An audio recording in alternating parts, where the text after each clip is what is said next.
have not become a patron of the Geocache Talk Network, what are you waiting for?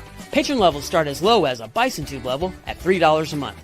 To sign up is easy. Simply go to the Geocache Talk website and click on the Become a Patron button, or go to patreon.com/Geocache Talk. Patrons now get the famous Blackout coin, invites to special events, and other really great items throughout the year. Become a patron today. Have you subscribed to FTF Magazine yet? FTF Magazine is the #1 geocaching magazine available. It is a quarterly magazine that you can be part of. Submit your geocaching milestones and adventures to be published. FTF Magazine is also interactive with puzzles to solve and the hunt to find Spartacus. If you can solve the puzzle or find Spartacus, then you will be entered in to win a special pack tag. Every new subscription, you will receive a special swag pack. Subscribing is easy. Just visit FTF's website, ftfgeo.com. Don't miss out and subscribe today. Logwork, the creators of the fantastic logbook, made with genuine write-in-the-rain paper. The logbook's designed for the micro-containers of the present and future, geared towards the hider who'd rather go caching than doing cache maintenance. Find them at logwork.com. That's logwerk.com. Calling all geocachers. At artedcrafted.com, we create unique apparel designed by geocachers for geocachers. From custom t-shirts to personalized mugs, our gear lets you express your passion. Stand out at your next event with artedcrafted.com. artedcrafted.com. Gear up for your next geocaching adventure. Hello, and welcome everybody to a new episode of Gadget Talk. I am the Pizza Ninja, also known as John, and with me today we have Chad. Howdy, Chad. Hello. And we have Mike too. Mike two taps. Yeah, hello, Mike. Yep, hello. Yeah. Hey, I don't know if you guys know a fun fact that Arted and Crafted. Do you guys know whose voice that is on the Arted and Crafted portion? George Clooney. No. Close, Chad. Close, Chad. It is my voice. Oh. Many people may not know, but Gary cloned my voice in AI, and occasionally I find it being used in different ways. And when the Arted and Crafted thing played, I was like, that voice sounds really familiar there, Gary. Is that really? He really did that in AI? Yeah, he cloned my voice. You were joking because you did I thought you did it. No. I gave Gary like a sample recording, like a different couple ones, and then I find it occasionally in different ways on that one. So I know, just one of those little fun things on that side. But yeah, we got some news. Is it okay to share some news, guys? Yeah, let's do some news. Okay, got the news on here. I'm going to go into, and the first item on the news, believe it or not, is the Geocache Talk Network Sweden cruise. And on this one, so this was one of like Memphis Mafia's crazy ideas. That is cool. He said, how cool would it be to find out how many people wanted to go to Sweden? Because, to get your 4th Jasmer, you have to go to Sweden. So right now we're asking people, if you're interested in this one, email geocachetalk@gmail.com. Let us know if you're interested. We want to just gather that and see if there's enough people interested to pursue or not. But we actually got a pretty cool... The adventure of a lifetime is setting sail. Join us on an unforgettable cruise to Sweden, where geocaching meets breathtaking Nordic landscapes. Alongside our friends from the Geocache Talk Network, we'll explore hidden treasures, swap stories with fellow geocachers, and unlock the secrets of Sweden's most scenic caches. But that's not all. This trip is extra special. We're on a mission to find the legendary 4th loop of the Jasmer Challenge, GC4D, the Match Stash. This is the oldest currently active geocache in Sweden and the 2nd oldest in Europe. It is still being maintained by its original owner. From sunrise over the Baltic to the thrill of discovering hidden gems, every moment is a new adventure. Pack your phone and trackables, bring your sense of adventure, and get ready for an epic journey. This is geocaching like you've never experienced before. Okay, and if you guys were wondering, that was not my cloned AI voice. I literally was going to ask that if that was your clone voice. It is not, but Tom Brotherman has a very important question. So you're saying Gary can get you to say anything with AI? Yes, Tom, it's scary. It's scary on that one. So I have to be careful. I have to still remain in the good graces of Gary. on Well, that. Randy Travis released a whole new song, right? And he can't talk or something. So, Oh, really? guy, now you can do all kinds of stuff with it. Man, isn't that wild? Yeah. Isn't that wild? But Chad, didn't you just get back from a trip? I did. So I spent 10 days in Hawaii for me. But we were obviously we have Cache Fest coming up. So we were there scouting out for Cache Fest, and we have a lot of fun things planned. One of the things I don't think I would have ever done unless we were scouting out and we contacted some contacts there is an e-bike geo tour. So it's a geo tour you do around Waikiki, Diamond Head, and then you can also do one up into the falls area, and you find geocache as well on an e-bike and getting a history tour of the city. So I would never have done that on my own, but we did it this last trip, and it was amazing. So I definitely would recommend it. There's a discount for cashers for that's going to the event, so it's going to be fun. As well as the host hotel, everything that we have going on is going to be a blast. And I can't talk too much about stuff until we get our committee together and finalize everything, which should be this week, which is actually tomorrow night. So we'll be releasing a lot more. So follow our Facebook page for new announcements, and then maybe we'll release some announcements here and a couple podcasts maybe. Yeah. Chad, I'm gonna put in the chat on here. Is this the one, the Facebook group that people should join to find out? Yeah, that should be it. Yes. Okay. And let me post in here too the just in case people have not logged their will attend yet. Yes, log your will attend, most important part. Yeah. We're still getting logs every now and then, but it is good. Well, and I gotta say too, because really one of the cool things about Cache Fest, I mean many cool things, but I mean one, it's Hawaii's first ever mega. And then this year too, it's like there's not many megas out there because there's so many block parties. So I mean, like this is one of those rare kind of like opportunities to actually go ahead and get a mega as well on that one. So I mean, that's pretty cool. But yeah, for our audio listeners, it's GCAVHMK. So if you want to log your will attend, please do so on that one. And Cache Fest is July 9th through 13th in beautiful Honolulu, Hawaii on that side. Yes. I'm sorry I lost you there for a bit. I'll have to apologize that tonight my internet has been a little winky. So we'll see. Hopefully we don't lose myself too often on this. Yeah, you look good now, Chad. You sound good too. Yeah, I don't know. Ever since we got back, they were doing work on the low voltage data lines outside, and now it seems like we're having issues. Oh man, probably a sign you should have stayed in Hawaii. Yeah, I already extended. So we were originally there for 7 days, and I extended it to 10 because we didn't want to come home. But okay, I can work at some point. I was wondering because like when I saw your message the other day, I was like, Chad's still in Hawaii. I was like, did I get the dates wrong on that? Yeah, no, I wanted to come back and work more on actually tonight's show, and I was like, what do I do? Hawaii or go back home?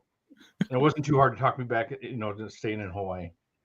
Yeah, I bet. And I know because I appreciate that because actually for us this week, and I don't know about you, Mike, down in Philadelphia, but like actually it got above freezing today. Oh, it's been gorgeous for the last 2 days down here. Oh man. Yeah, we can actually see patches of grass in places up here now. Yes.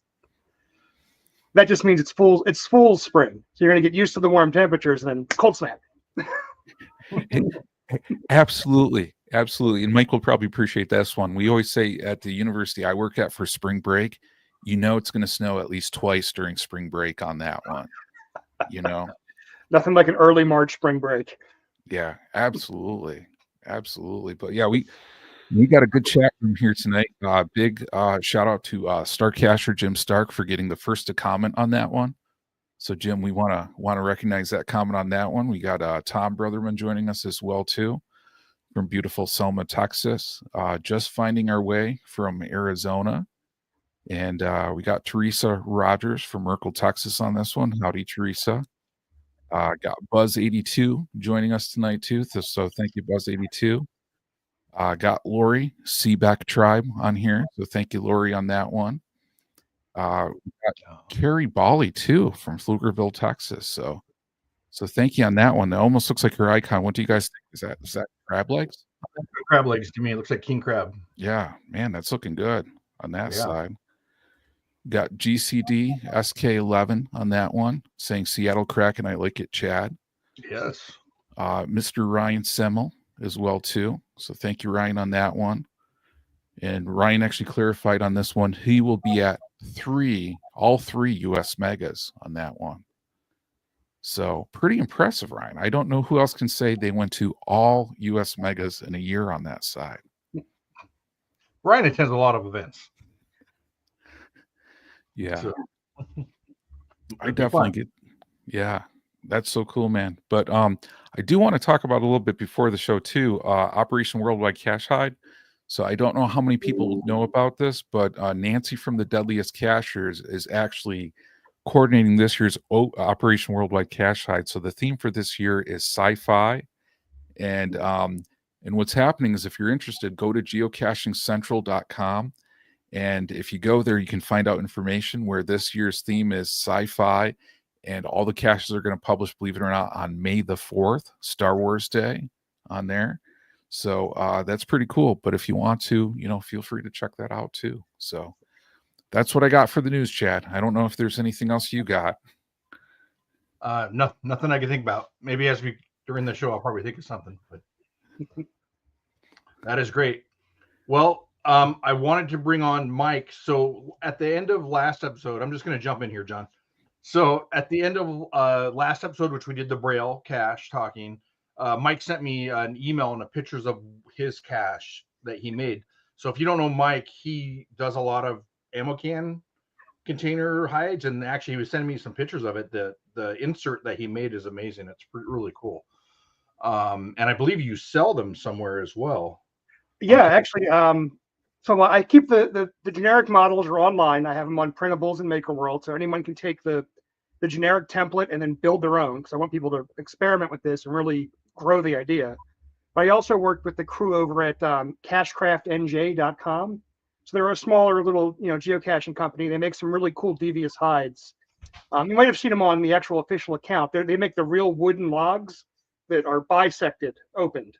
So they're really high quality stuff. And they wanted to try and get into some more gadget, more fun things that would sell better than your typical bison tube. Mm-hmm. So I took my modular idea, which is, ammo can, 30 caliber, Harbor Freight, whatever ammo can, with these little plastic inserts that act as legs. So 2 pillars that go inside. Then you can take the lid. This is the Braille lid, actually. And that just slots in like that. And then there's a hole here where you can put an eye bolt and a little lock to keep it sealed. And like I said, on the Braille lock here, I pull it back out. See, it's the 30 cal size, and then in there are all the dots for the Braille. Nice. And it is also modular itself. So it comes out, so you can take this piece out, take the model file, which I'll put this up on printable soon, actually, modify the Braille on lid so it's your own combination, and then it just snaps together, just like that. I like it. All manner of things. I've got an ultraviolet one here. So if I get my flashlight to work. Got glowing combination. That's really cool. Got a smart one here that blinks in Morse code to give you the combination using a little Arduino board inside. And even the classic marble cache. So you have your combination puck, and then again, like any other marble cache in a birdhouse, you push it through with the marbles and get your solution. Wow. So I've been brainstorming all manner of ideas on these things, and I put them online at printables or MakerWorld, where you can take that template, design your own, or if you just want to get your hands on a fun gadget cache for your area, the Cachecraft crew, the cachecraftnj.com, they just started selling a few of them this week. Actually, I think this Saturday they launched the few that I sent over to them. So depending on how well they do, I might crank out some more for them and gadget caches can be within reach of anybody, even if you don't have an army of 3D printers like I have around me, or Chad, you have around yourself behind you. That's a great idea. That's good, because there's a lot of people who don't have 3D printers. They don't know how to print, but they want to make a gadget, and having that available for them is good. It's great. And that's what I would hear at events. People would come up to me and say, "Oh, I love your caches. I wish I could build a gadget cache, or I wish I had that creativity." And the nice thing about geocaching is, while it's a global game, it's also a regional game. So I might have the market cornered in Philadelphia for gadget caches, but you go 2 counties over and no one's ever heard of me. You go 2 states over and I'm a mystery. So why not bring that same unique geocache to your area and be the star of your location? Mm-hmm. And it's fun once you start seeing people post pictures of your cache or something that you made. Yeah, it's actually pretty cool. I see a lot of stuff that I've put out there. Or sold people or at our Gadget Academy building, and you see that and like, oh, that's really cool. It's fun watching something that came out of my head and went out there. And people are it's a great thing to scroll through Instagram or Blue Sky or whatever your service is and see your stuff popped up. I remember HQ featured one of my my Nintendo cache, which is a Konami code cache with a Nintendo controller, and that was a featured cache, and it just blew my mind. Like, oh my god, I got to the official page. It's low stakes fame in the geocaching world. That's cool. What a good idea. Very excited. But yeah, when I saw the Braille cache last show, I was like, I could do that. Yeah. I can make that. We can fit it inside the can and make it one for anyone who wants to use it. And it looks like the way you made it actually. So Braille is done by 6 dots, right? And sets of 2. So and you can glue them in. So these are actually printed raised. Oh, okay. And I have indents for the negative spaces. Again, it's going to be a numeric one, so you don't need that leading 6 to tell if it's a number or a letter. So I just went with the 6 and then raised or lowered by, I think, 1 millimeter or 2 to get the actual dits and dots on there. And again, and I made the Braille piece separately, so people could design their own or take the basic file and modify it for their own personal combination. So if you sell that on the Cache Craft, are you going to just sell a bunch of dots with it and have the negative base? This model I'm going to put on printables because, again, I feel like it's an idea that's deserving of sharing to make things accessible. But I have thought about making these removable, and then you sell, a baggie of 10, 15 dots, and you just kind of super glue them in place, if not press fit. Yeah. You can customize it as you go. Oh, and then I'm very happy with it and very, very impressed with myself with how fast I was able to throw it together. Again, because I had the template. So it was really not making the whole thing. It was just making the custom part for the top of it. Yeah, you sent that to me like right after the show. Yeah, I was, as you were talking, I'm like, oh, I'm as in Fusion 360. I'm tweaking and dragging and printing it and trying to get it into my hand and get it into the real world as fast as I could. Are you printing on a bamboo? Yeah, I have an X1 right here and a A1 Mini that's going behind me right now, actually. Nice. I was wondering how you printed it so fast. Oh yeah, I got my X1. It's the right side of my desk is just 3D printer, and my bookshop is full of filament. Yeah, I was gonna say, because Mike, you posted that on like Instagram like that next day or that night, right? Okay. Well, again, rapid prototype. I had a template, so I just had to cut a hole in it, really. So all I had to model were these 2 little pieces, and that's just 2 simple shapes and an indent in the lid. Yeah, that's pretty cool. Yeah. We did have a question in here about the legs that you have for that. Engineer 42 asked, here we go. How are the legs attached or secured to the can? So I've been using just glue, either JB Weld plastic metal epoxy. If I want a really strong connection, though I've had good luck with E6000 adhesive. Yeah, E6000.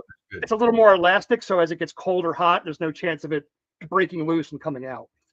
That's what I was going to ask, is with the expansion contraction of 2 different materials at different temperatures, if the JB Weld would break off or not. Yeah, the JB Weld has definitely held up. The Nintendo cache I mentioned earlier and a few other caches have used the same basic idea of putting supports in a can glued to the sides, and they've held up. I think I had one out. Let's see. The Nintendo cache is going on 7 years out in the wilderness. Okay. Nice. And that's, again, made of the same stuff these are, just glued in place with some JB Weld and E6000, and it holds up fantastically.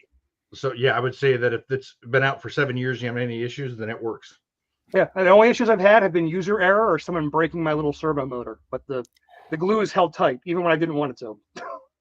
Are you free with PETG? No, these actually are the ones I have here are all PLA. Okay. Because they're inside the ammo can, so they're not going to get hit with ultraviolet light. They're not going to be exposed to moisture because ammo cans are about as good as you can get as far as preventing moisture intrusion. And again, it holds up surprisingly well. As long as you print it thick enough, 4 or 5 millimeter thickness, to kind of prevent any warping or anybody from getting overzealous and trying to snap it. Yeah, warping is what I was thinking. Yeah. John, you had a question. Sorry, I kept interrupting. Oh yeah. No worries. Yeah, no, this is just so cool because I was going to say we had a question from Teresa Rogers. What is the name of the company? And then I'm going to put it in here. I think it's just cashcraftnj.com, right, Mike? Yep, cashcraftnj.com. Okay, so let me pop that up for everybody on here, on that side. And I mean, for 7 years, Mike, I mean, that's pretty impressive. I mean, any cache out there for 7 years without maintenance, I mean, and especially for a gadget cache. Exactly. I said that the only issues I've had have been users who've broken that one. That Nintendo one I mentioned has a little servo motor, and occasionally the servo gets snapped off and the latch breaks. But glue, mechanics, electronics have all held up wonderfully. Again, and all inside of your boilerplate 30 caliber ammo can. Yeah, my go-to solution. And I just got to ask, did you say the legs were PLA too, or? Yeah, legs are PLA. I do 5 walls, 5 floor, 5 ceiling, so they're extra thick. Infill is not really vital. I think I only do like 10% infill, but they're tough. Yeah, I couldn't worry about the lids sagging with heat. So, but if you haven't had any issues, because the ammo can's gonna heat up in the sun, but you don't usually hide ammo cans, I guess, directly in the sun. That's the trade-off. So you think, oh, the heat of the sun. Well, not a lot of ammo cans are going to be sitting in direct sunlight. They're going to be in a tree, under a rock, under a log, in a cave.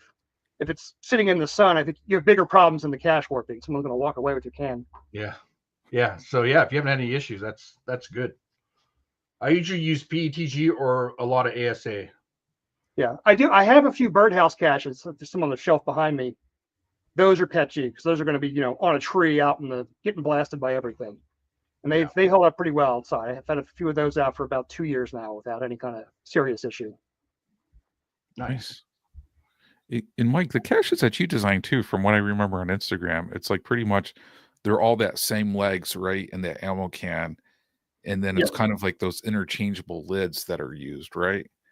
Exactly. It's my signature move. If WV Tim has birdhouses, I have Harbor Freight ammo cans. That's my go-to.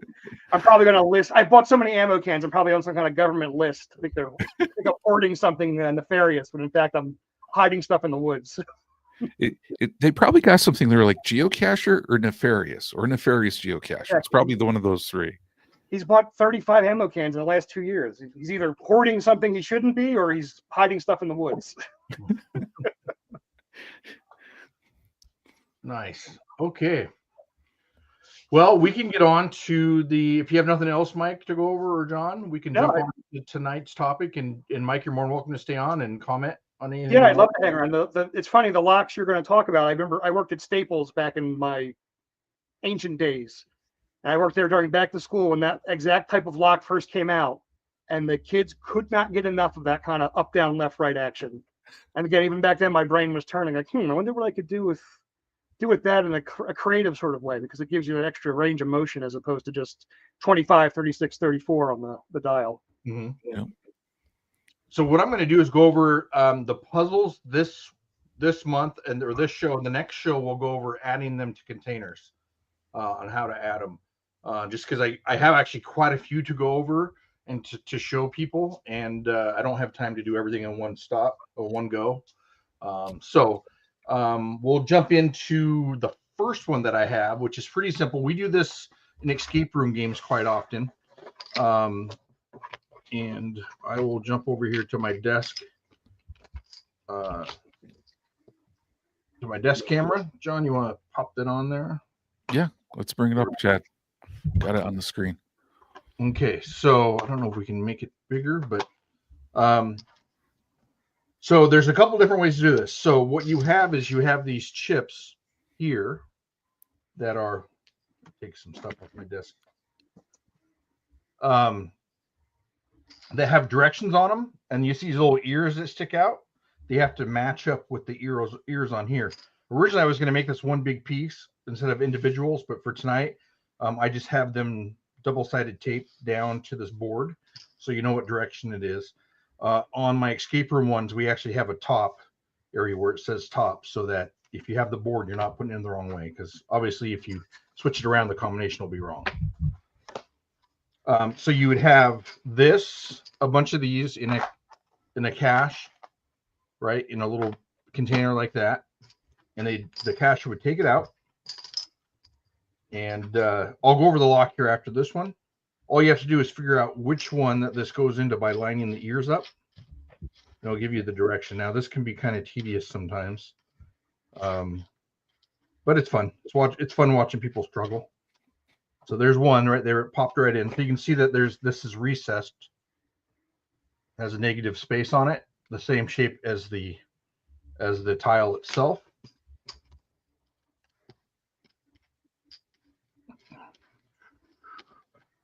Sorry, I can't watch the comments, John. So if you see something, let me know.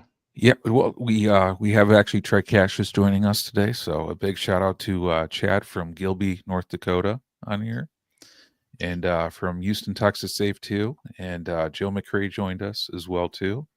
So thank you all for joining us tonight on Gadget Talk. So there's the last one. So it's fun. Now it depends. You can do as many of these as you want, depending on how long you want the experience to be for the cacher, how much time you want them to spend at the cache, and how frustrated you want them to be. So there's another way I do this as well, and I'll show that in just a minute, that makes it a little bit harder. But I was thinking for an ammo can, so you don't lose a bunch of pieces, that this way would be the best with just a solid tile.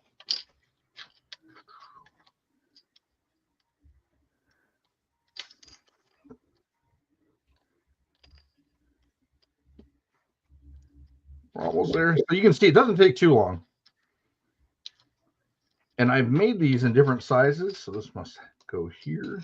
Oh, so they're just slightly different sizes, Chad, or no? These have the ear on them.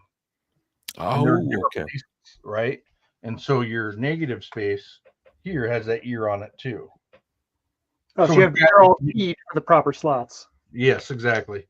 So it won't go in the wrong slot. So that's it right there. So that's the code. So let me show you a directional lock, because you probably should have started with this. So this is the directional lock. As you can see, you can go in different directions, up, down, left, and right, with the lock. To clear it, you push on the shackle twice, and it clears the code. So this is not the code that's in here, but on this one, what you would do is you would clear the shackle, and you go down, right, up, left, right, down, right, and it would unlock it. But this is not the code that's in here. I have a different one I'll show you. So this is a fairly simple one to do. The tiles are single piece tiles. Now what we do on the escape room ones is you actually have double tiles. So you have to figure out the right tile to do. And in fact, I'll show this on a bigger one. So this takes a little bit more time. And in fact, some of them will fit. One side will fit, but the other one won't. And so it takes a little bit longer to do this. I have a bigger one here that I will show. A little too big, maybe. Too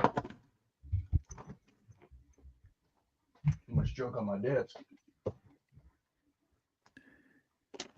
So this is, geez, you only see 4 out of the whole thing. So this is the full size one we used at our event. Hey, Chad, as you're doing that, and a question did come through on this one from Canis Minor Cacher on here.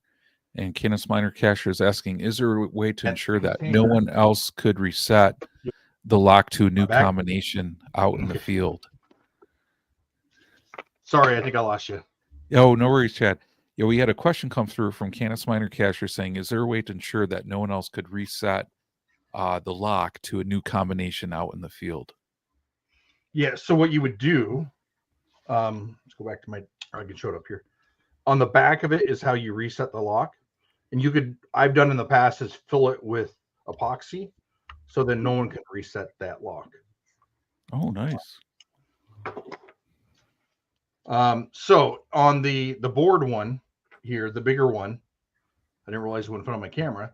You get into a container that has these in it, and it just makes it quite a bit harder to do because you have two different options. And I don't have to go through all this, but you always mix them up before you go through it. This might take a little bit of time, so I don't know if you guys want to watch me struggle. I think on that, Chad, and there's only one way those can fit in, right? So it's not you can. Correct. There's only one way. So one side. So if you look here, this side could fit in right, but maybe the next one would fit in the opposite way, and so you know that one of those is wrong. So you have to take it out and find the correct one. But I remember now when I took this apart, because we're doing this live, I actually kept it partially together. So now the tiles next to each other, but normally you would shuffle the tiles up. Now I remember when I grabbed it this morning, I didn't want to mix up the tiles because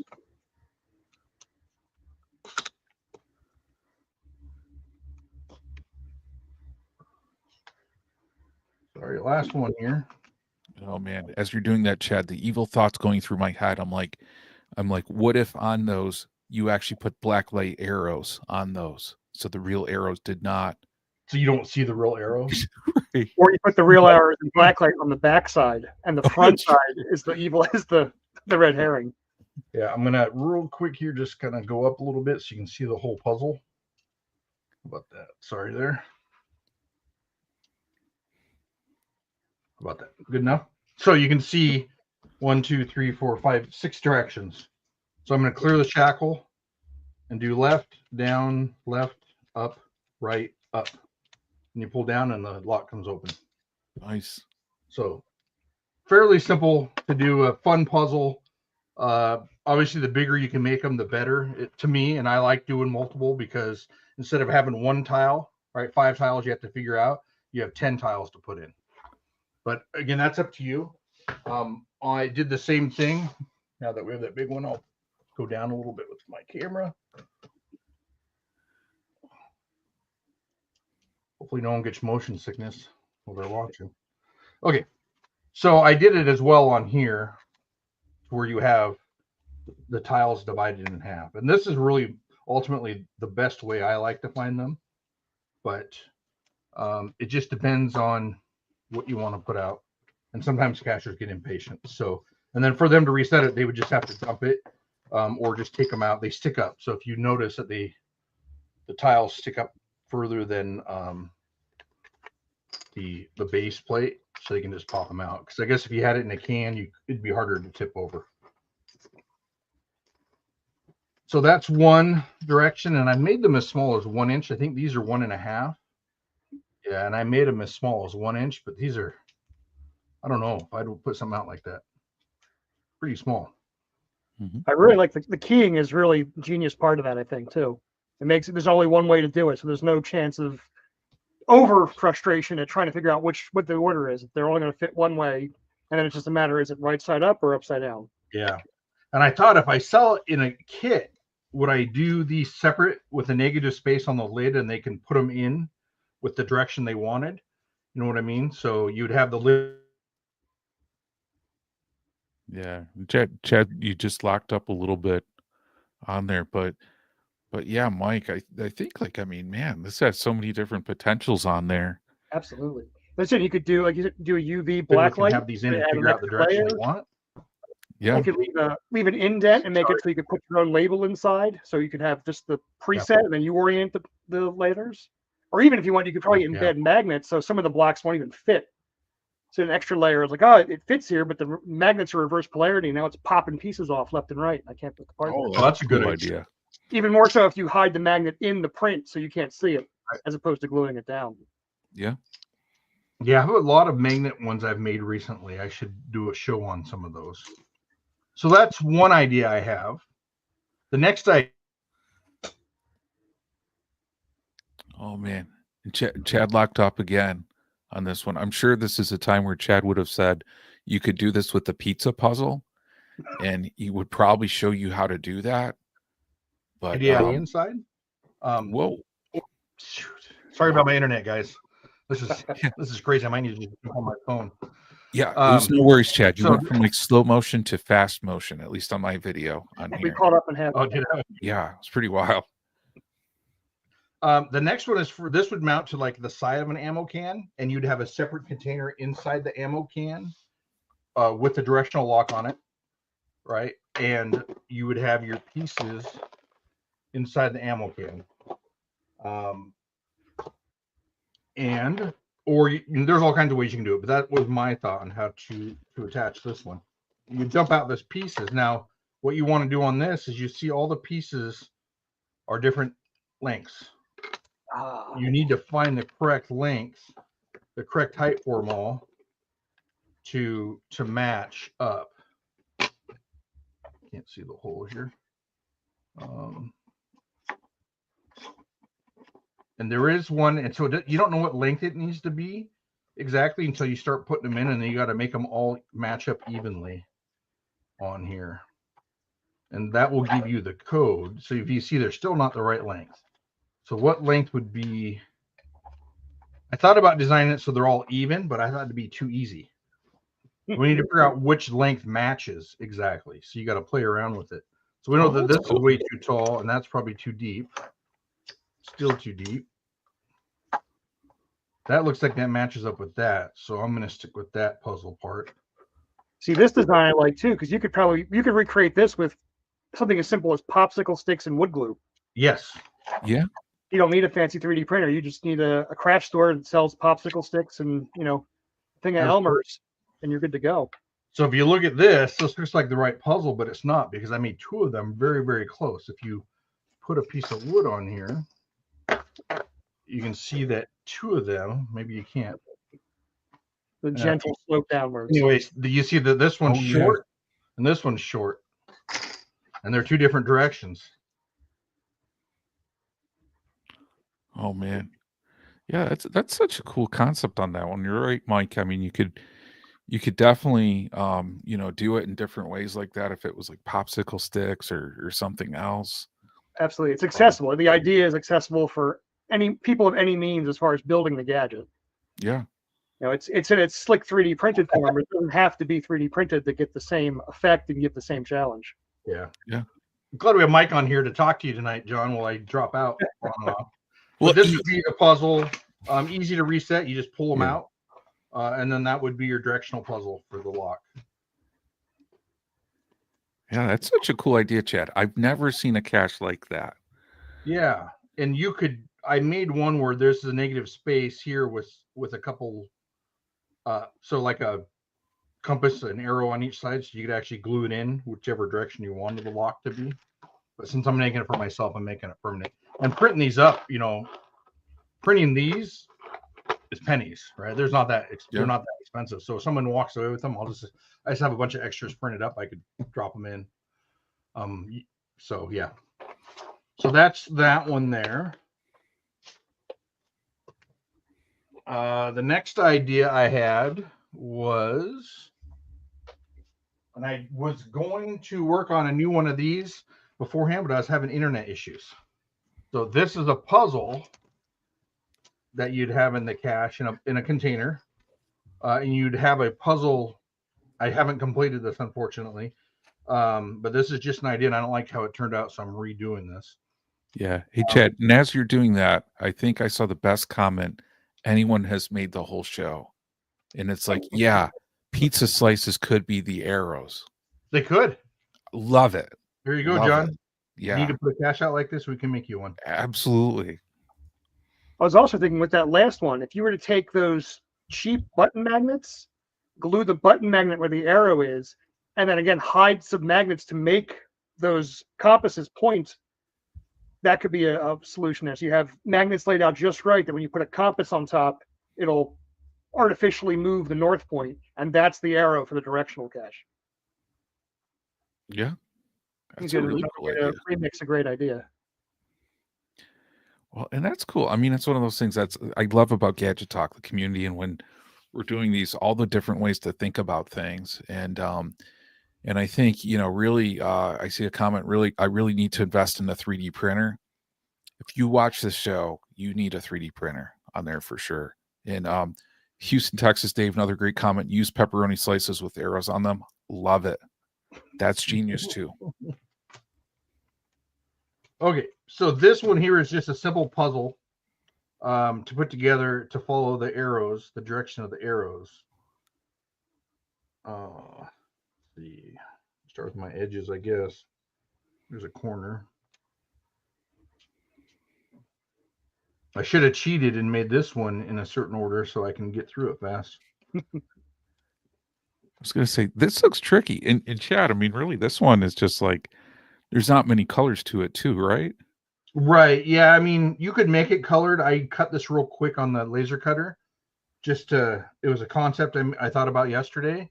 And then I was going to complete it today and end up having issues with the internet and stuff. So this has my original thought on this. It has different designs besides just arrows that are red herrings. And you're looking for just the arrows on these.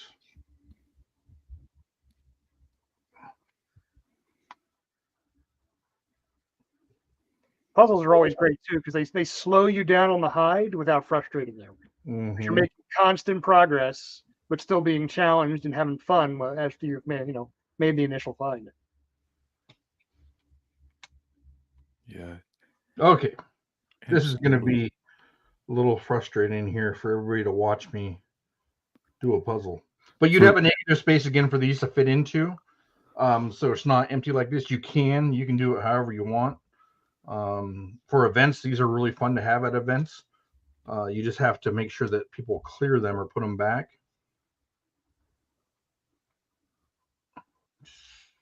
We're getting there. We're getting close.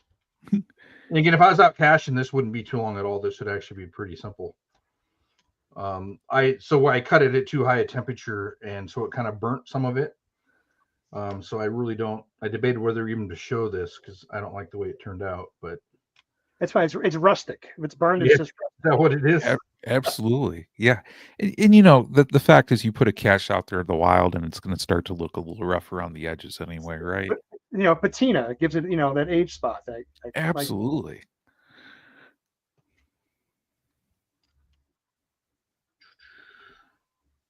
Geez, now I can't even do my own puzzle. In chat, Tom Brotherman is saying, actually, Chad, watching you do this gives us an idea about how long it would take someone. So doing that accurate field testing. That's right. Edge. That doesn't go there. I'm sure someone's watching going, that goes there, that goes there. One of those people that can do their head. No worries. I was thinking to myself, Chad, how many puzzle pieces makes this an evil cache on there? I don't know. That's a good question. Is it the number or the size? You're probably right. It's probably both on this one. Because I mean, what if you found a cache and it was called 1,000 pieces, and you show up and it's like 1,000-piece puzzle on this one? Okay, something is wrong here. Either this goes this way. There we go. Now we're getting somewhere.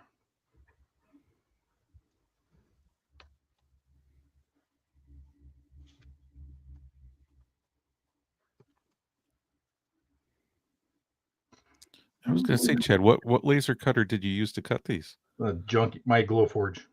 Yeah. I'm not a big fan of the Glowforge. But when I cut it,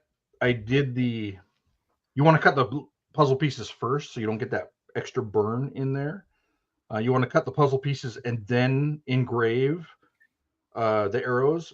I did the opposite way. I engraved and then laser cut. So it actually burns the indented parts. And so after I made it, I was like, oh, so that's what I was going to redo today, but I was having internet issues. So, and you can change this out. I thought so. My thought on this was I could do different style arrows, so it's not easy to tell. There's a completed one. So in my head, it would be right, down, down. So it's the closest going right to left. So right, down, and then this is an arrow down, left, down, and left on it. So that's what the puzzle would be, or you can move it that way. So a cacher may need to try it both different directions, but that's my thought on that puzzle. So I thought that was kind of fun. So I added these little extra things in there just to add the confusion when you're putting it together. That's cool. I like that. Is that a tray that it fits into that you have there? This like a small inserted tray. That's all. Yeah, that. No, I haven't. I didn't have a chance to make it. So this is literally just a flat piece I'm putting it on. So I have a jigsaw puzzle. It's a QR code, and I had made a small little tray. So I'm thinking if people are in the middle of the woods, I'm going to give them a small little table where they can at least work and slot the pieces into a kind of an indented tray for it. That's what it looked like you had there for a second. Well, that was my original thought on this, is to do that. But again, I was like the bigger arrow puzzle that has the heck in. So my Glowforge requires internet access to use, and I've been having nothing but issues with my internet today, or since I got home. So I didn't have a chance to actually cut the piece out. But again, you could do this 3D printed so easy. Oh yeah, it's an awesome idea. Yeah, it's really simple, but this is so much faster to laser cut for me at the last minute than 3D printing. And I was just trying to use different options of how to make it. So, and you don't even have to engrave those pieces. So my original one I tested it on, I just scored the arrows, as you can see here. I don't know if you can see this or not. Let me pull it up. If you see that this is, and I might be able to go down a little bit closer. This here is cardboard, Amazon boxes, pretty much. I do all my test cuts on that because it gets expensive using wood over and over.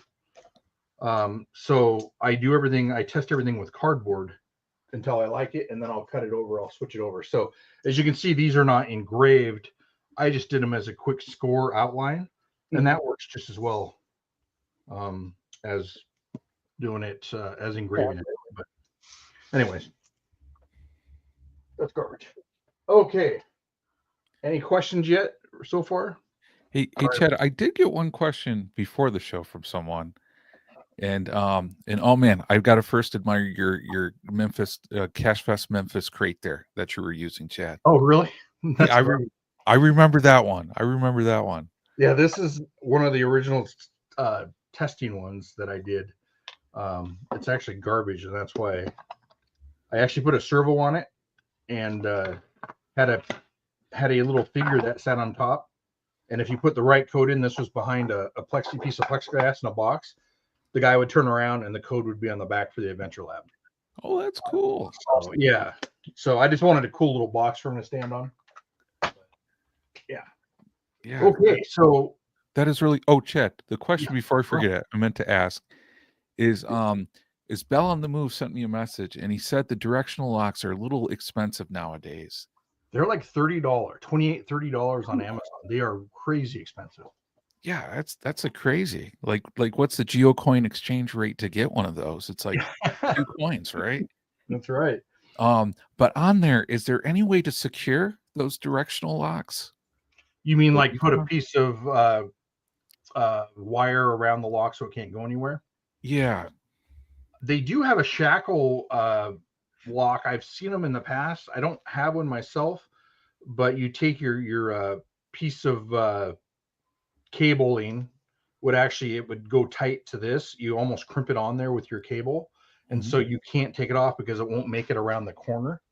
So you actually crimp it on there and it holds it pretty good. I've actually had taken one off in the past and I got to cut it to actually get the lock off. But you might be able to kill 2 birds with 1 stone if you put some kind of hasp on the back with, again, a JB Weld, like a metal glue. Yeah. Sand it down. That would also cover the reset portion of the switch.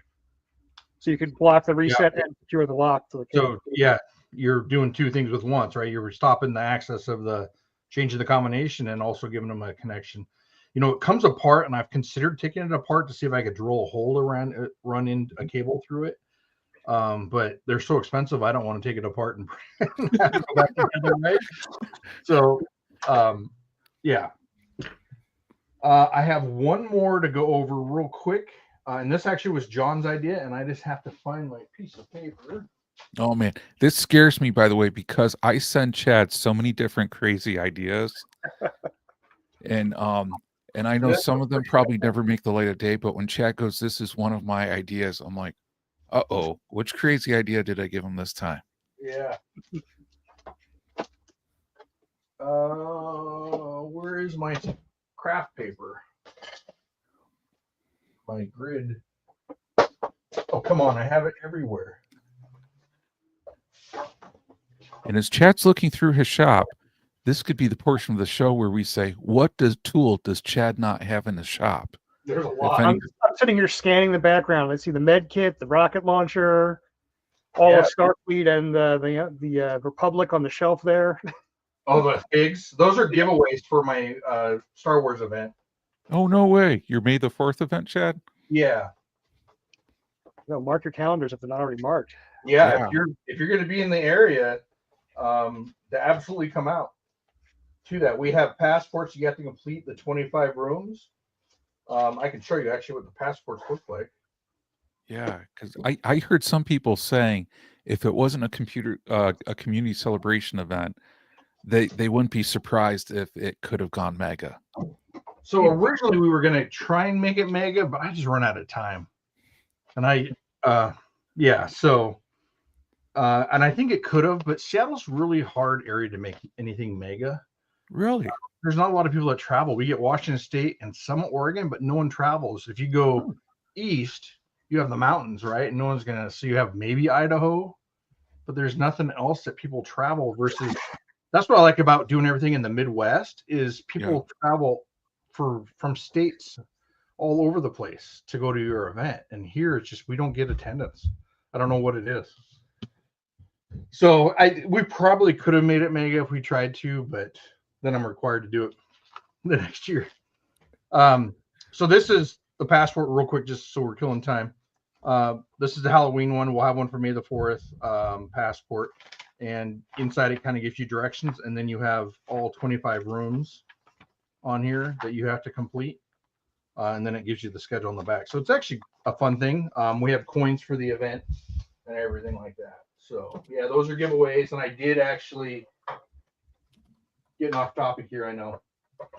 It's not hard to get me off topic. I also did chess pieces in the holiday ones that you can put on the people too. So there's wow. I've been planning my own community event actually too. I have my own theme, which was fun and games. Another ammo can, plastic one this time. Same system with my little light bright art, but I know it's not coming through very well. There's actually, it's backlit, and there's a combination on the back. Oh, that is so cool. Oh, yeah, I found what I was looking for. Ammo can in the woods. Oh, light bright? Yep, light bright. Plastic ammo can this time with an LED strip inside. Man, Mike, I'm going to have to make a trip out your way. Yeah. Put that on my humble brag, my claim to fame is Philadelphia County, I'm the best. Pennsylvania, not so much. Philadelphia is mine, though. Well, I'll have to make it to Philly one of these days. Okay. Last one here real quick was John sent me a message about doing, now this is not using a directional arrow. Well, you could use a directional lock. This is for a regular lock, but this is using graph paper to come up with the digits. So I made this here.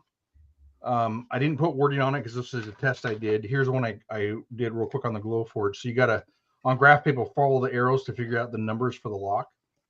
So my thought was to print up some graph paper to have there and then have 4 sections for the lock. Let me grab something other than a Sharpie to write with. Here.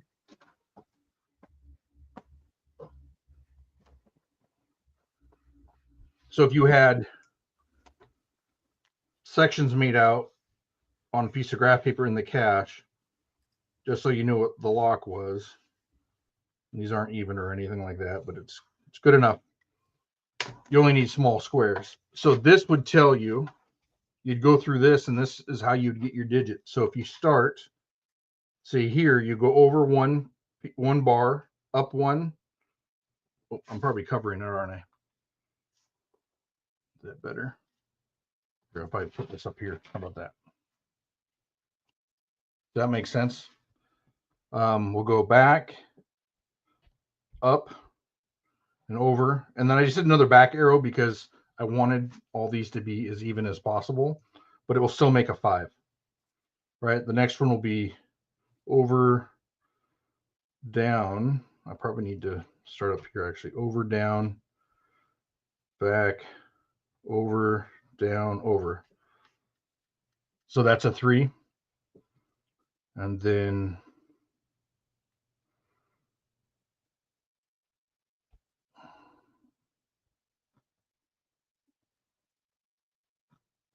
two. So you see how I'm following these arrows? Am I muted? Oh no, Chad, we can hear you. I've never heard the podcast so quiet. No, we're just like hyper fixated. And John, you sent me this idea, and I don't know if I'm completely off on it, but I thought this was kind of cool.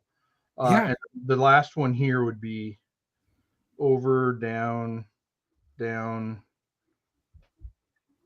Oh, wait, up. Now let me start over. Down, down, up, over, and up. So 9. So kind of a fun way to do. You could have this in a cache, however you want. You can have instructions. I did something real quick on a piece of cardboard here, testing it. This is 3D printed, and you can print the directions on it as you want. And so anyways, I thought that'd be fun if you could custom make a box, and obviously you'd want it big enough. So if you start at the bottom and you're either direction, you're going to make the number. But I thought that's a fun way that John shared how to come up with a physical combination for a digital lock. Geocache says, yeah, Etch-a-Sketch. You could totally use an Etch-a-Sketch to do it. I actually found one in Cape May, New Jersey. It was an Etch-a-Sketch, and the instructions were just half turn right, half turn left, half turn right, and you slowly drew the number on the Etch-a-Sketch for the combination lock.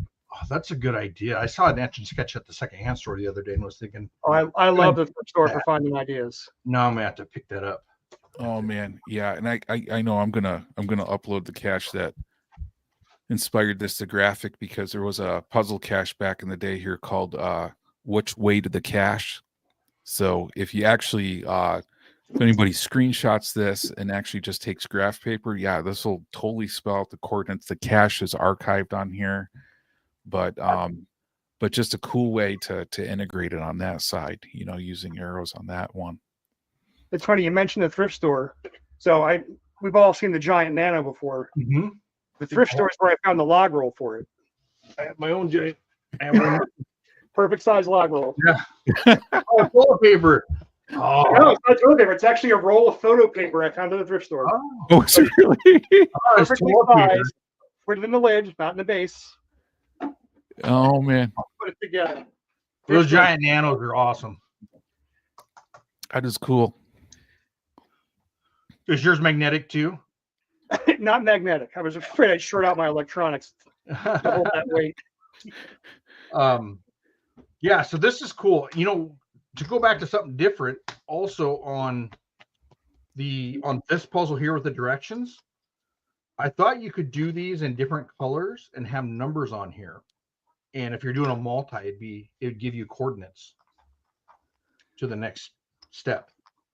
So if this was a, whatever, I don't know what the coordinate is, like, 60 or whatever, and then a point or whatever the feet would be. And then anyways, you could do a whole coordinates. If you do these in different colors, one for north, one for west, that would give you your directions to the next next step. I like that. Or final, however you want to do it. And I thought that would be really fun to do as well. I just haven't. It's a great idea when you can remix it infinitely. Oh yeah, absolutely. Yeah. And when you design this in CAD, it's super simple to add numbers or whatever to it. You could actually keep the tooth marks here, the ears, the same for each 5. And so if that 5 fit in either spot, it wouldn't matter. Mhm. So then that Yeah. would make it easy. It gives you kind of one less combination. So, Oh man. so many different ideas. And I'm thinking, Chad, even if we combine that with the previous one, put Braille on those as well too. Oh yeah, that's a good idea. Well, there a you lot go. of different ways to do it. Yeah. Mike's on here, so he doesn't have time to design it while we're talking about it. Well, I'm sitting here like, oh, I could put that in an ammo can lid real easy, couldn't I?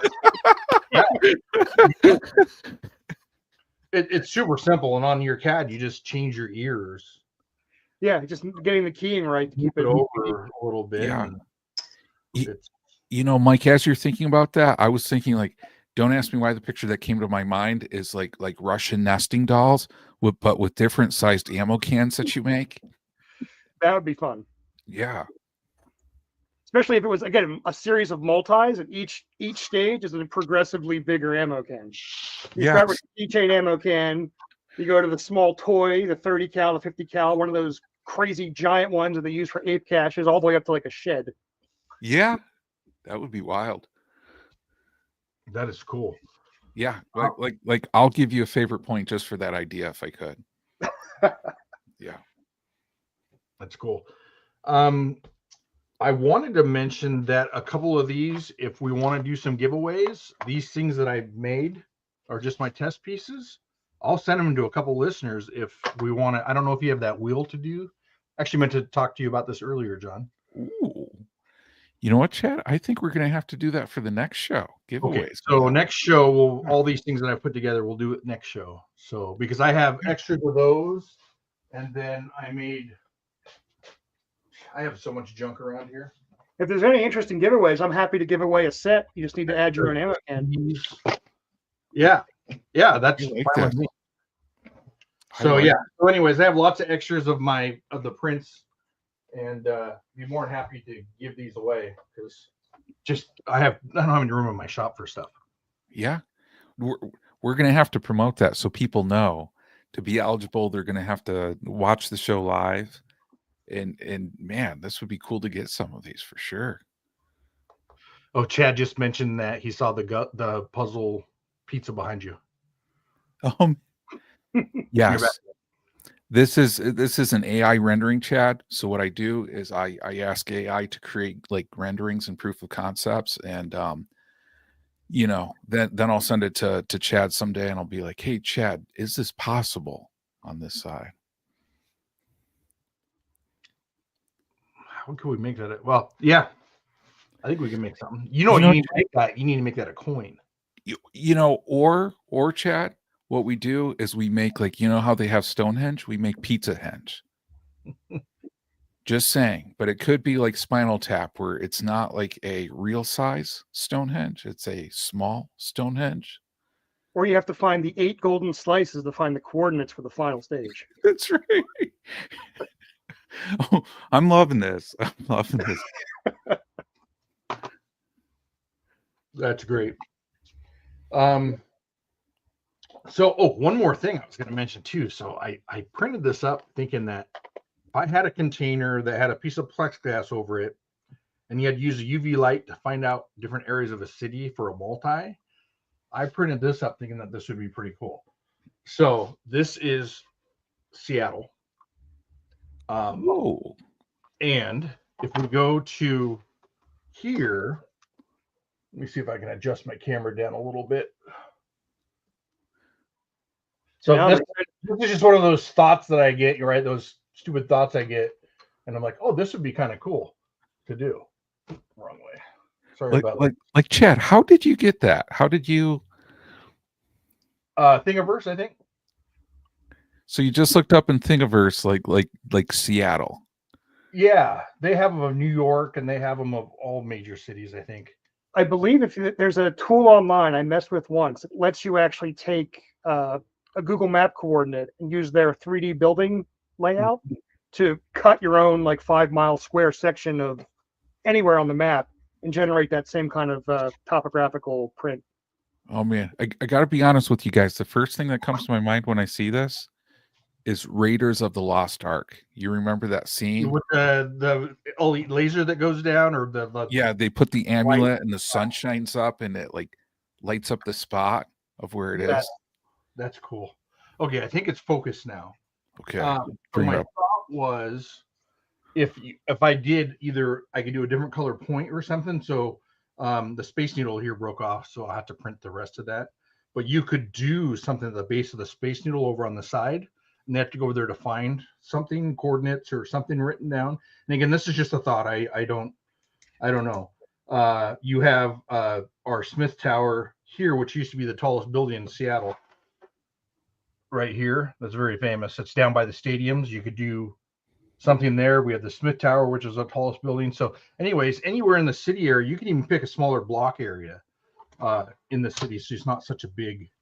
These are the Sheraton Towers. Something around the city to have the different areas you have to go to get the cache. But this would be in a box that would be a cache that would open up. It would have a piece of clear acrylic on it, and then you either have to use I was thinking UV light with different colors, UV ink, or you could print something, a little orange dot on there. There's all kinds of stuff you could do. You could even go down to the water. So we have the aquarium down in Seattle. We had the wheel, I believe is on this one, the big wheel that we have. So there's all kinds of stuff you can do. And just a thought that I had. That's good. Again, if you were saying UV, you could use, I got a UV filament even. It glows really nicely. And the nice thing is if you use a natural color, you can't tell which one of these, for example, is glow in the dark until you hit it with that light, and then all is revealed. Yeah, and that's what I have. I have two different, I have a blue and a green UV filament, glow in the dark. So that's a great idea. Different colors too. So you had multiple colors. It looks like it's just a semi-transparent map, and then you hit it with that UV light, and suddenly, Indiana Jones has put the staff at the right height in the right spot, and you're digging in the right place. Yeah, man. And I'm even thinking more evil on this one than cool is to somehow highlight specific buildings, and then those buildings read in a certain way, like the first letter in their name will then either have a code or have a direction. That's cool. Or you sometimes see those jog maps where someone will jog the streets and spell a word. Yeah. Make the road spell the coordinate or the combination or whatever it is. I like that idea. Yeah. Works better in cities with have nice grids. I don't think it would work in Boston. But so I printed them in two different sizes. So if you had a smaller container or a bigger one, this is the max that a Bamboo would print, and this was the max I could print on my Prusa. So that's why they're that size. I could actually break it up and make it even bigger, and do multi prints that glue them together. But anyways, just something I saw. I printed it, and I thought it'd be a fun idea for a multi, especially if you were doing an event, a mega event. Then you could have those like in the host hotel area that they could look at it, and then they got to go to those locations to find something, a clue or something. Or if you schedule have an event and schedule cache releases, you could use that as like a sneak preview of here's the approximate area of the cache once they get published. So, you could put a micro LED that lights up that you wouldn't be able to see unless it lights up, and that one's now live, right? Or that cool. You can do key hides, right? And this is where you need to go to find this key once it lights up. Yeah. Right. And so, there's so much stuff you could do, but anyways, just something I printed, thought that would be a fun idea. Another one of those things I printed that I probably will end up throwing away at some point because I won't have to do it. It's really cool. So, yeah. Chad, we got a couple other questions coming up in here. High Speed Mom 2012 was asking, what kind of laser engraver cutter do you use? I have two different ones. I have a Glowforge, which is the bigger one here. That you saw that did this puzzle. And then I have an X-Tool Ultra that does metal. So it will cut and engrave metal on there. So, but I use probably the Glowforge the majority of the time. I wouldn't buy a Glowforge. I'd buy the X-Tool version of it. It's cheaper and it doesn't require internet to use. And it doesn't require a service. So Glowforge, you have to pay like $250 a year to actually, because what it is it's all internet based. And so you got to send it to their server and it processes it and sends it back to my machine. So if you're not a premium member, it takes like, 30 seconds to get it back to my machine. If you're not a premium member, you get put in a queue and it could take a half hour before it will be ready to print, before it sends it back to your machine. That's right. So crazy. you got to pay for everything. X tool, it's a plug and play. You have the software in your computer, you plug it into the tool, and you just hit go. And I've had terrible customer service with Glowforge. Yeah. I can vouch for that. I've had to deal with those at work, and they're not fun. No, and they're based out of Seattle. I'm like, oh, can I take it down for you guys to fix it? Like, nope, you have to send it in. Oh, jeez. Great. And I actually bought this one that had I think a 2-year warranty on it. And within my first 3 months, it was out of warranty because they didn't agree with it.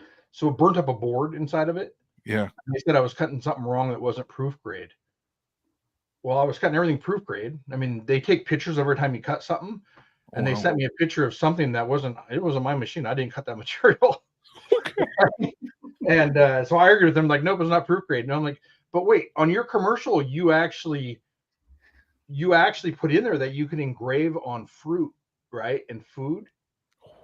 What food is proof grade, right? So there's a lot of stuff that's like, I don't get it. So anyways, it went out of warranty in 3 months. I had to pay for the part. Oh, it was a $45 part. I'm like, well, at least give me a new part and then take it out of warranty. Yeah. I mean, $45 is nothing for you guys. They're $8,000 for the machine, right? Jeez, so, could you at least install that on your own, or did they have to? I did install on my own. I had to pay for it. I had to install it on my own. Yeah, so that's nuts. Anyway, it's just, I wouldn't recommend it. That's my experience with them. X tool, having that X tool, that thing it cuts awesome. You don't need the internet. You don't need anything. It's just, I've had a lot more better experience with X tool, and I've heard the same issues with other people. Yeah, good to know. And X tool has a fire suppression system on it. So Glowforges there's a lot of videos if you join Glowforge groups where people's Glowforge have caught on fire. Oh, wow. I didn't know that. You can burn your house down. Yeah, they can burn your house down. You're not supposed to leave them unattended. The X tool, same thing. You're cutting with fire, right? You're cutting with laser, so you can create fire, especially if you're cutting on paper. X tool has a fire suppression system in it that actually will suppress the fire and stop. So, anyway, yeah, sorry, good to know. A new machine for that. Yeah, we got one other question too that somebody asked on here too. Carrie Bali said, "Where are y'all from again?" I am from Seattle, Philadelphia, Pennsylvania. I am from beautiful Western New York, about halfway between Buffalo, New York, and Erie, Pennsylvania. So pretty much Pennsylvania, but New York. So Ryan has a Glowforge as well. He takes it to events. I can't believe that he travels with this in his truck, and he's never had an issue with it. The only issue at events I know he's had is he has no internet service, so he can't use it. So the next tool will take care of that. But I've always mentioned him. I can't believe he drives that thing around to events. So he makes those tags that glow. I don't know if you guys have ever seen Ryan at events. Oh yeah. That's phenomenal, though. I don't know if I can find mine. Oh, here it is. So at events, he makes these tags, and I think my battery's probably dead, but they light up and change color and stuff. So he makes these at events typically with his Glowforge. So anyway, yeah, Ryan just said internet is the biggest issue. Okay. Sorry, I'm trying to read comments here. Yeah, no worries, Chad. Those were all really cool. You know, I got a lot of ideas from tonight, and man, I know I got to check out Mike's. What is it? Your printables, Mike? What's your handle there? On both printables and Maker World. I'll put it in the chat here for you. Yep. I'm at AGGC, so Amateur Gadget Geocaches on both printables and Maker World. And they have the ammo can inserts on both of those, as well as some other random stuff I've slapped together over the years. Some more complicated than others. Like I said, I'm still working on the prototyping out the plastic ammo can versions. That's a battleship one, actually. So stealing that same idea, you have your battleship moves there. You put your pegs in, and that'll spell the combination to open it. Very cool. Oh, that's cool. I'm still working on the plastic one. So I want to make it, again, accessible. So you get yourself an ammo can, be it the $20 metal one or the $5 plastic one, and you can build a gadget cache yourself. Awesome. That's really cool. And Tom Brotherman asked, printables, is that the new edibles? I don't think so, Tom. I don't think Not so. nearly as fun. Well, Oh. it depends on your hobbies. I wouldn't try to eat anything off of there.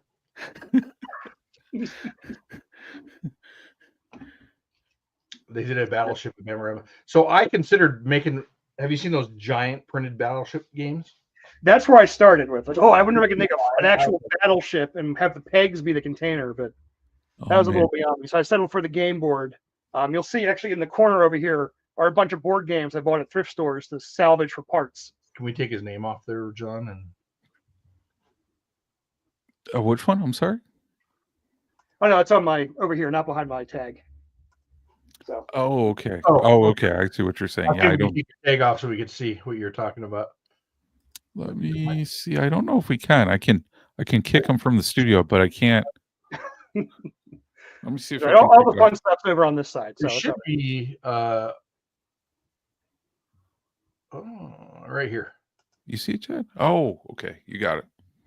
It's been a long time since I've done anything here on StreamYard, so it's changed a lot. Changed a lot, but yes. Anyway. Well, awesome. Anything else you guys want to follow up with? I think just a few things on here. Chad, is our next show? Are we going to do March 18th for the next show? Yeah, that sounds good to me. Okay, sounds good. And we were behind a week, I think, on this one, right? Yeah. Someone was in Hawaii for like 7 days, and then it turned into 10 days, and yeah, but no worries, Chad. And then just to keep people in the loop too, on Geocache Talk this Sunday, March 2nd, crazy to think March 2nd, Sunny and Sandy are going to be on the show from Podcaster. Believe it or not, their 900th episode. We're celebrating that. How crazy and cool is that on that side? That's really cool. That's a lot of episodes. Yeah, so that's going to be a real fun time celebrating with them on that side. So we're really looking forward to it. That's cool.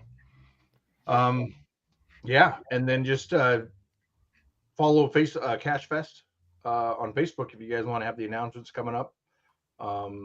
Yeah, that's all I have. So next show we'll be going over putting these inside some containers, and if I can come up with any other fun ideas, I will. Again, as we said last time, if you have any ideas, send us an email to gadgettalkpodcast@gmail.com with those ideas. Also, if you make something and you want to show it off on the show, send it to us just like Mike did, and we'll have you on the show to talk about it, because we're here about sharing ideas and everything. And not, I don't have all the ideas. There's so many ideas out there that are better than mine. So, we make these things and then you take off, you can go wherever you want with the ideas. Yeah, absolutely. Absolutely. Yeah. And thank you for everybody for joining us. And yeah, Mike, anything you want to close with? Thank you again for joining us tonight. Yeah, thanks for having me on. Great talking. I love talking gadget caches. It's not a topic that I can talk too freely with many people in real life. So it's great to have a chance. But yeah, check out, Cachecraft NJ if you want to buy one. Check out Printables or Maker World if you just want to print one out with your printer. And if you don't see me on here again, I will be at Geo Woodstock with the Cachecraft guys, wandering about. And I think the Cachecraft crew will actually have some of them for sale there, as well as a few newer models maybe. So we'll see what the fates hold. Awesome. Yeah. Well, thank you again, Mike. Thank you, everybody. And good night. All right. Good night, everybody.